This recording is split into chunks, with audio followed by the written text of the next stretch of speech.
GoNat 2025, 13th and 14th of September, SS Convention, Shamshabad.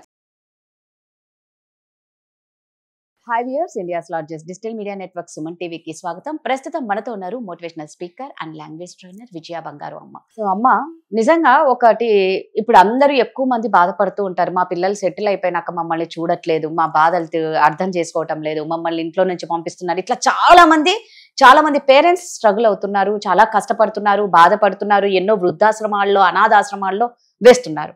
ఇవన్నీ బాగా observe చేసే maybe Revanth Reddy గారు ఒక మంచి ఆలోచన తెచ్చినారు. అవును, అది ఏంటి అనేది చాలా బాగుంది. అంటే పిల్లలు సంపాదించిన శాలరీలో ఇంత % కంపల్సరీ పేరెంట్స్ కి ఇవ్వాలి అనేది చాలా బాగా హ్యాపీగా ఫీల్ అయ్యే విషయం. నిజంగా రేవంత్ రెడ్డి గారికి ఇలాంటి ఆలోచన వచ్చినందుకే చాలా థ్యాంక్స్ అండి. మీకు మా సుమన్ టీవీ తరపున నిజంగానే అది మీరు నిజంగా ఇంప్లిమెంట్ చేస్తే చాలా మంది తల్లిదండ్రుల ప్రాణాలు కాపాడినట్టు, చాలా మంది తల్లిదండ్రులకు ధైర్యాన్ని ఇచ్చినట్టు కూడా మీరు. సో అంటే జనరల్ గా మీకు తెలుసు, మీరు చెప్పినట్టుగా పిల్లలు ఏం చేస్తారంటే తల్లిదండ్రులు ఆస్తుపాస్తులు రాయించుకొని వాళ్ళకి లాస్ట్ కు పెన్షన్లు కూడా లాగేసుకొని వాళ్ళను దిక్కులేని వాళ్ళని చేసి రోడ్డు మీద పారేస్తున్నారు. అలాంటి పరిస్థితుల్లో మరి ఈయన ఇవన్నీ అబ్జర్వ్ చేసే ఇలాంటి నిర్ణయం తీసుకున్నారేమో కానీ నిజంగా చాలా మంచి నిర్ణయం తీసుకున్నారండి. కంపల్సరిగా రేవంత్ రెడ్డి గారు మీరు కంపల్సరిగా ఈ అట్లీస్ట్ మీ పథకాలు ఇవన్నీ కాదు కానీ అట్లీస్ట్ ఇది నిజంగానే మీరు ఇంప్లిమెంట్ చేశారంటే ఎంతో మంది తల్లిదండ్రులు, పెద్దవాళ్ళైన తల్లిదండ్రుల గుండెల మీద చేతులు వేసుకొని ధైర్యంగా, ఇది అబ్బాయిల శాలరీలోనేనా అమ్మాయిల ఎవరైనా బాధ్యత ఎవరికి ఉంటదంటే అబ్బాయిలకే ఉంటది. సో ఎవరైనా సరే ఇది ఏంటంటే గవర్నమెంట్ ఎంప్లాయీస్, ఇది మాత్రం గవర్నమెంట్ ఎంప్లాయీస్ కే, అంటే ప్రైవేట్ ఎంప్లాయీస్ కి మనకు చెప్పాల్సిన ఇది లేదు. So we don't have any rights to tell them. కాకపోతే ఏంటంటే గవర్నమెంట్ ఎంప్లాయీస్ ఎవరైతే గవర్నమెంట్ జాబ్ చేస్తున్నారో, ఎవరి తల్లిదండ్రుల పిల్లలైతే గవర్నమెంట్ జాబ్ చేస్తున్నారో వాళ్ళ శాలరీలో నుంచి కంపల్సరీగా 10 to 15% తల్లిదండ్రుల అకౌంట్ లో వెయ్యాలి అనేది ఆయన ఆలోచన. నిజంగా ఆలోచన చాలా మంచిది. ఆయనకి ఎవరు అది గైడ్ చేశారో అది నిజంగా ఇంప్లిమెంట్ చాలా మంది తల్లిదండ్రులు ధైర్యంగా ఉంటారు. అంటే ఇప్పుడు మళ్ళీ నేను ఇవ్వను అనే దానికి లేదండి. వీళ్ళ శాలరీ సపోజ్ ఒక 50,000 అయితే అందులో నుంచి 10-15% వీళ్ళు కట్ చేసుకునే వీళ్ళకి ఆ మిగతా శాలరీ ఇస్తారు. ఆ కట్ చేసిన శాలరీ డైరెక్ట్ గా వీళ్ళ అకౌంట్ లో తల్లిదండ్రుల డీటెయిల్స్ తీసుకొని వాళ్ళ అకౌంట్ లో. సో నేను ఇంత ఇవ్వను, నా పెళ్ళానికి కావాలి, నేను ఇల్లు కొనుక్కు, ఇవన్నీ కథలు కుదరదు. నీ కంపల్సరిగా 15% డిడక్ట్ చేసేలాగా ఒక గవర్నమెంట్ లో ఒక జీవో తీసుకురావాలని ఆయన ఆలోచిస్తున్నారు.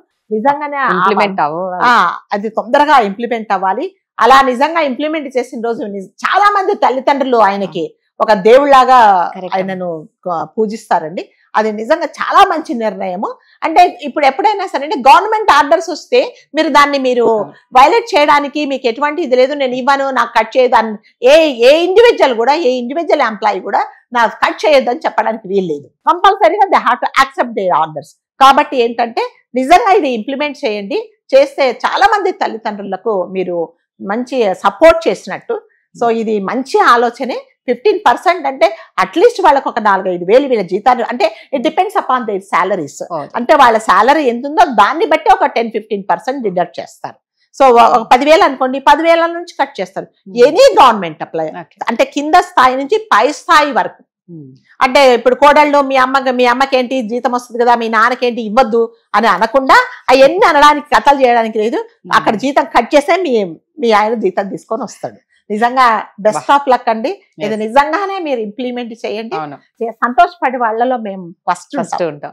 నిజంగా అమ్మ, ఇప్పుడు అందుకే కదమ్మా పిల్లలకి రెక్కలు వచ్చినాయంటే తల్లిదండ్రులను చూడట్లేదు అని ఎంత మంది నడి రోడ్లో వేస్తున్నారు. మొన్న కేరళలో చూస్తే ఒక కొడుకు దారుణంగా తల్లిని, ఎంత ఏజ్డ్ అంటే ఫస్ట్ కోడలు కొట్టింది, మళ్ళా కొడుకు తీసి ఆమెను ఎత్తి అసలు ఆ ముందో పోయిందో కూడా తెలియదమ్మా. ఇంకేముంటదండి ఆ ఏజ్. అప్పుడు బతుకున్నా కూడా అంటే ఇట్లాంటి వైలెన్స్ లో ఏమవుతుందంటే రాధగారు, ఎమోషనల్ గా వాళ్ళు చాలా బాధ. మీరు పైనెత్తి కిందేస్తే దెబ్బలు తగ్గుతాయి, హాస్పిటల్కి వెళ్తారు, తగ్గుతుంది. అంటే మనసుకు తీసుకుంటే బాధ అనేది వాళ్ళని చాలా రోజులు ఉంచదండి. అంతే కదా, నా కొడుకే కదా, వీడి కోసమే కదా నేను ఇంత కష్టపడ్డాను, నా కడుపు మార్చుకొని వాళ్ళ ఇంత పెంచదేస్తే నన్ను కొడుతున్నాడు కదా అనే బాధ కంటే ఎత్తేసాడు అనే బాధ ఉంటుంది. అంతకంటే బాధ ఇది ఎక్కువ. కాబట్టి ఇవన్నీ దృష్టిలో పెట్టుకొని నిజంగా ఈయన సీఎం గారు నిజంగా ఇది ఇంప్లిమెంట్ చేస్తే చేయాలనే హ్యాట్స్ ఆఫ్ టు సీఎం అనే అనుకోవాలి మనం. నిజంగా ఇది ఇంప్లిమెంట్ చేస్తే ఎంతో మంది తల్లిదండ్రులకు ఒక ఊరట ఇచ్చినట్లు, వాళ్ళు కూడా ధైర్యంగా మీరు ఇంట్లో నుంచి వెలవేసినా వాళ్ళు ఎక్కడో చోట బతకగలుగుతారు. అది అంటే ఫైనాన్షియల్ గా సపోర్ట్ మీరు అన్నట్టు ఏంటంటే ముందే ఆస్తులు ఇచ్చినా గోళనే అంతే. ఈ నిజంగా పాపం బాధ వేస్తుంది. అంత కష్టపడి చదివితే పిల్లలకు మంచి భవిష్యత్తు వచ్చిందనే లోపల వీళ్ళని రోడ్ల మీదకి తెస్తారు. కాబట్టి ఇది నిజంగా మంచి ఆలోచన అండి. ఈ ఆలోచన నిజంగానే ఇప్పుడు ఆలోచించిన క్షణంలో మీరు ఎంత హుషారుగా ఉన్నారో అది ఇంప్లిమెంట్ చేసేదాకా మీరు అదే పాయింట్ మీద ఉండండి. ప్రతి ఒక్కరు మీకు దీని గురించి ఆపోజిషన్స్ పార్టీ వాళ్ళు కూడా ఏమి అనండి, ప్రతి ఒక్కరు మీ నిర్ణయానికి హర్షించి సార్ గో హెడ్ అని అందరూ సపోర్ట్ చేస్తారు. ఎంతో మంది అమ్మా నాన్నలను కాపాడిన వాళ్ళతో ప్రాణాలు కాపాడిన వాళ్ళు అవుతారు. కాబట్టి దయచేసి ఇది తొందరగా ఇంప్లిమెంట్ అయ్యేలాగా చూడండి. సో దట్టు అంటే ఇట్లా కొంచెం ప్రైవేట్ కంపెనీలలో కూడా ఉంటే బాగుంటదేమో అనిపిస్తూ ఉంటుంది. అంటే ప్రైవేట్ లో ఏంటంటే ఎప్పుడైనా వాళ్ళది it depends upon that management అండి. అంటే వాళ్ళు నువ్వు కంపల్సరీగా మీ అమ్మ చూసుకో, మీ నాన్న చూసుకో, నీ జీతం కట్ చేస్తున్నాను చెప్పడానికి లేదు. అలాగా కంపల్సరీగా వాళ్ళ ఇష్ట ప్రకారమే చూడాల్సింది. కానీ వాళ్ళకి ఎటువంటి ఆర్డర్స్ పాస్ చేయడానికి వీళ్ళకి ఎటువంటి అధికారం, ఒక చట్టమే ఇలాంటిది తెస్తే బాగుంటదేమో. ఎవరు ఎంత సంపాదించినా మీరు అన్నట్టుగా చట్టాలు ఏమైనా తెస్తే చేయొచ్చు. కానీ మీరు అన్నట్టుగా గవర్నమెంట్ లో అయితే గవర్నమెంట్ ఎంప్లాయీస్ కాబట్టి కంపల్సరీగా నీకు ఇష్టం ఉన్నా ఇష్టం లేకపోయినా నువ్వు ఇంటికెళ్ళి మీ అమ్మా నాన్న తిట్టినా, ఈ సీఎం అనవసరంగా ఇది చేశాడు అని మీరు తిట్టుకున్నా మీ జీతం అయితే అక్కడ కట్ అవుతుంది. బాగుంది. బట్ ప్రైవేట్ కంపెనీలలో కూడా చాలా మంది మంచి శాలరీ వస్తుంది కాబట్టి వాళ్ళకు కూడా ఇలాంటిది ఉంటే మాత్రం బాగుంటుందని అనుకుంటున్నాను. సో ఎనీహౌ నిజంగా ఏదైతే ఇంప్లిమెంట్ చేయాలని తొందరగా కోరుకుంటున్నాము.